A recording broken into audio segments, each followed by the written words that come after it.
Saya mendapat jurnal dari Seminars in Cell and Developmental Biology untuk memudahkan saya menerjemahkannya ke bahasa Indonesia.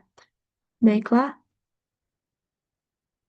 membran sel, lapisan terluar sel memainkan peran penting tidak hanya dalam interaksi antara sel dan lingkungan luar, tetapi juga dalam proses fisiologis seluler seperti komunikasi sinyal, stimulasi induktif, dan metabolisme sel.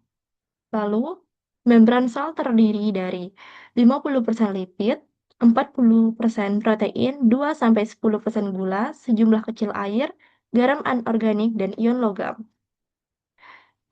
Lipid terdiri dari fosfolipid, kolesterol, dan glikolipid.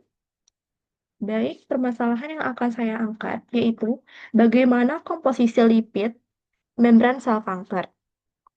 Komposisi lipid membran sel kanker. Sel kanker memiliki berbagai adaptasi untuk melawan respons sistem imun dan kemoterapi. Salah satu sifat paling signifikan dari sel neoplastik adalah perubahan metabolisme lipid. Akibatnya, komposisi membran sel menjadi abnormal. Seperti halnya fosfatidilkolin, perubahan ini mengakibatkan modulasi enzim tertentu dan akumulasi materi energetik yang dapat digunakan untuk laju proliferasi yang lebih tinggi. Perubahan ini begitu menonjol sehingga beberapa lipid seperti fosfatidilserina bahkan dapat dianggap sebagai biomarker kanker.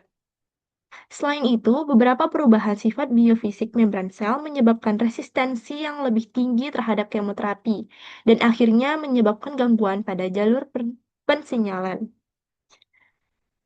Peningkatan kadar lipid tertentu, seperti misalnya fosfatidilserina, menyebabkan pelemahan respons sistem imun. Selain itu, perubahan saturasi lipid mencegah sel dari kondisi lingkungan mikro yang menuntut. Baik, yang paling menarik saya akan membahas tentang kandungan kolesterol pada membran sel. Berbagai jenis sel menunjukkan kadar kolesterol membran yang berbeda-beda. Misalnya, kadar kolesterol pada lini sel Jurkat tetap sekitar 20 mol persen. Sedangkan kadar kolesterol pada kanker payudara mencapai sekitar 35 mol persen.